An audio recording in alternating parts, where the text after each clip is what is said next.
Commander. We've been hit by one of those space anomalies. Buddy? And the piloting system is down. Buddy? The astrogator's gears are shot! Get a hold of yourself. You're an Earth Directorate agent.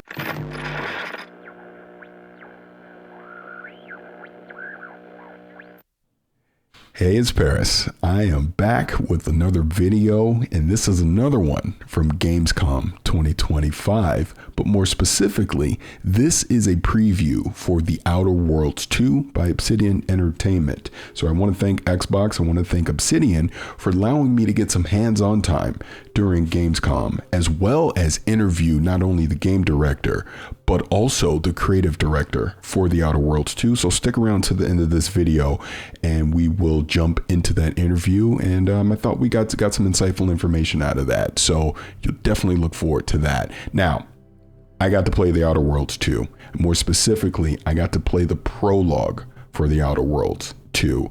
And what the prologue will do, it'll jump you straight into the game. Again, if you played the first Outer Worlds, you know they always have great witty banter when you play, as far as from a narrative design. But they jump you right into the Outer Worlds 2. You go into your creator character. You're going to pick your traits, which you can pick either a positive or a negative trait. And negative is actually completely optional. But I went in and I picked witty, which will allow me to for my reputation to never fall below neutral. And there's a whole, and you'll see this obviously in the various previews and in this video as well, as I'm going through the creative character. There's a multitude of options and different stat lines that you can get depending on the type of trait that you picked. I also went in, again, speaking of traits, I picked my skills. I was able to pick two.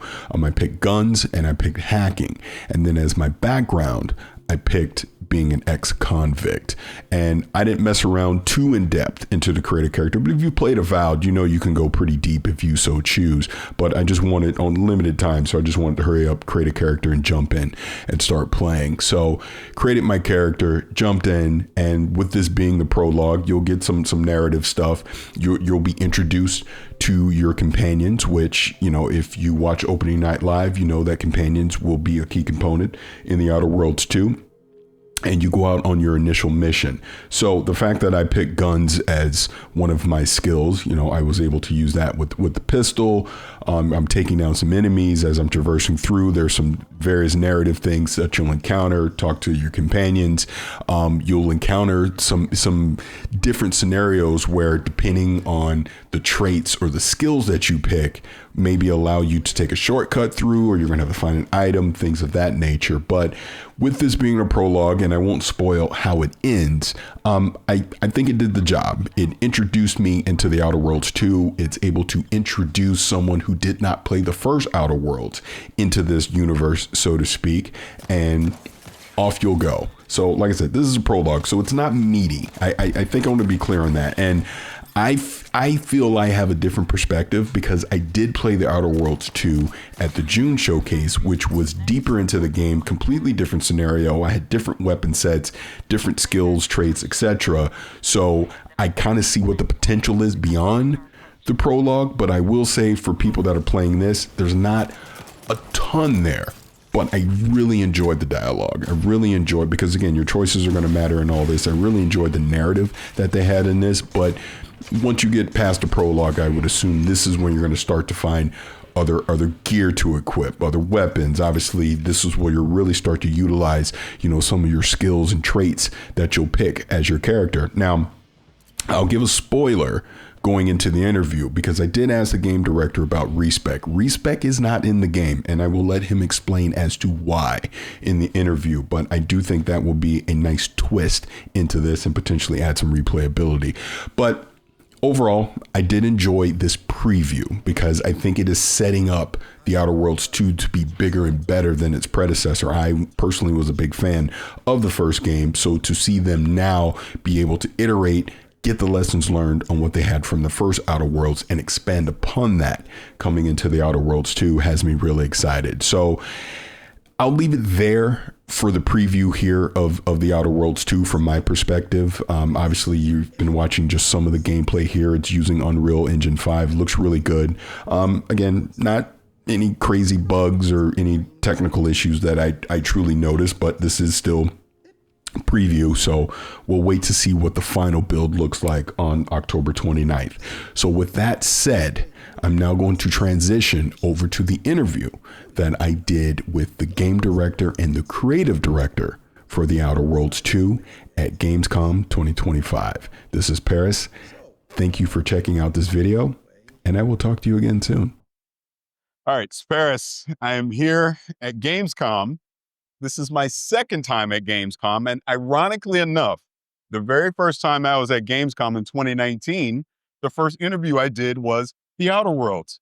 So here I am in 2025. Full circle. Yeah, doing an interview for The Outer Worlds 2. So can you both introduce yourself, please? Sure. Go ahead. Oh, me? Sure. I'm Leonard Boyarsky. I'm the creative director of The Outer Worlds 2. And I'm Brandon Adler. I'm the game director on The Outer Worlds 2. Thank you both for taking a few minutes to talk to me about the game. Now, I'm going to give the full setup. We're literally right outside like the Xbox booth, just in front. There's people walking all around, but we're going to make it work. So I got a chance to play it about an hour ago. So I did the prologue. All right. And I played it at the June showcase as well. Yeah, I remember. So I got two different perspectives on it. And I want to start this way. For people that have not played the first game, what is The Outer Worlds? We like to call it robber barons in space. Yeah. It's our humorous and absurd take on, end stage capitalism.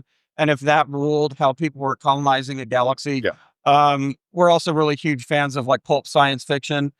So we wanted to mix that in. So there was a whole bunch of different things that went into the mix, but it really was something that harkens back to the early days of the RPGs that me and Tim were making, because we were the ones who came up with the concept. And we just really wanted to dig into that kind of like humorous take on serious subjects. Let's start right there with the humorous takes. Kudos to the narrative team that's been writing this. Just playing the prologue right now, there was some just hilarious dialogue that I see, and some of the dialogue choices as well. But kind of pivoting off of that into actual characters, you get the creative character. Talk about some of the different perk and skill variety that you're going to see when creating your character in the Outer Worlds too. Yeah, in the Outer Worlds, so we just wanted to amp it up a lot, right? It was really important to us to really add a lot of RPG depth as we were going into character creation, and just the stuff you could kind of choose as you're going through. So, perks, obviously a big thing. Yeah. We had perks in the first game, but they were a little bit more subdued. In the second one, we kind of just went a little wild with it. We were like, all right, like what kind of player fantasies do we think that people are going to have? Like, what do they want to play? How can we lean into those things? How can we make just fun gameplay elements as we kind of put that stuff together? So we went like top to bottom for almost everything we could think of. And so we end up having over 90 perks, and so that's a lot of perks.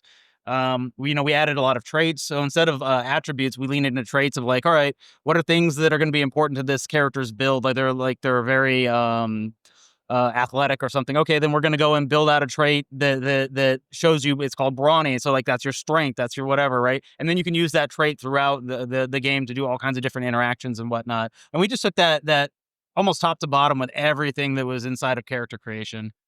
Fantastic. Now, again, bring this back to dialogue. Your dialogue choices matter. And that kind of synergizes with some of the perks and things that you pick as well. Like I was an ex-convict and I was a hacker. And I noticed that mattered in the dialogue tree on what I was seeing. Yeah. So can you talk about that a little bit? Yeah, I mean, that's always what we've been trying to do. We did it a lot in base game as well, but we couldn't go as deep or have as long-ranging ramifications, because we had a very short game and a very short development cycle. So we had to make certain choices where it's like, we can't cut off a large chunk of content because we only have so much content. Yeah. So we need to kind of like, maybe it's a different take on the same content.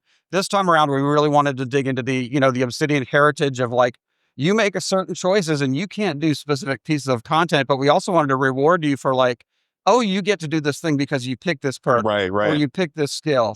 And, not just the speech obviously is huge as the dialogue, but like, being able to do different things because you pick different skills or traits. There's also, he's talking about brawny. We also have sickly, which is a negative trait. If you pick a negative trait, you get, what is it, 2?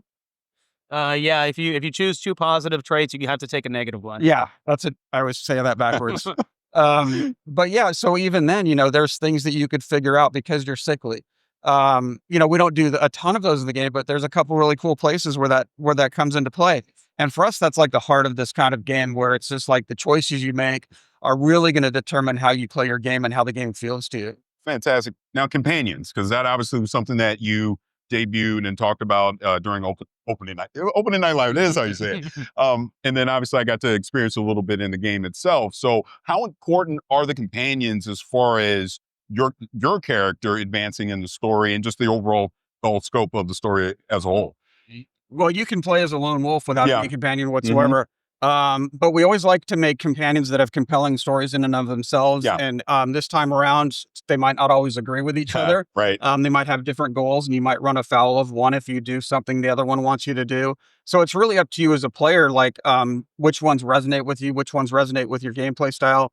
Are they gonna add to what you do, or are they going to be like the counter to what you do? Like, I'm the guy who's the tank, so maybe I don't need to take the tank, or maybe I just want to roll through everything. So me and the tank companion are just going to roll through everything. But from a narrative side, it's all about really interesting backstories and just characters you want to hang out with.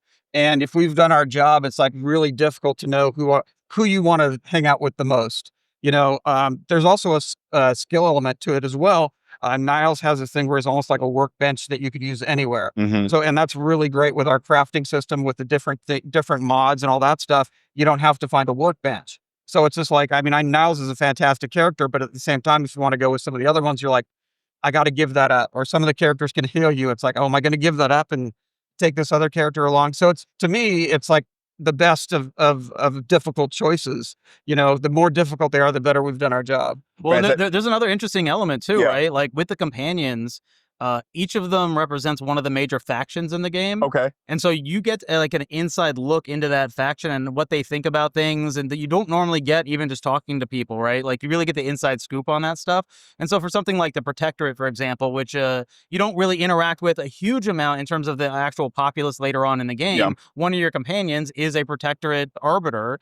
And so you get that viewpoint of like, this is what the Protectorate thinks, this is why they think that way, this is how, and then that just ends up affecting all of your choices later on because you feel more connected to all of them. Yeah. So that actually leads me into, I was going to bring this up anyway. So you mentioned Niles, so I won't spoil what I did, but I was really mean to him. You were mean to Niles? Yeah, I was mean to him. And he said he would remember this. So does that matter as far as like your companion and their willingness to help you or give you information in the game? You can get them to a state where they will leave you, okay, or even attack you. Yeah. If you're doing certain things. Yeah. We really wanted to add that back in again with more game time, with more places to go, with more things to do. We can like cut off avenues, and that's definitely one. If you have leadership or speech, you might be able to calm them down. You might be able to treat them badly and then calm them down. But at a certain point, you might reach that breaking point, especially if you're like, each of them has their own quest arc. And, if you're like kind of like messing around on their quest and not like helping them the way they want to be helped, that's going to be a negative reaction for you.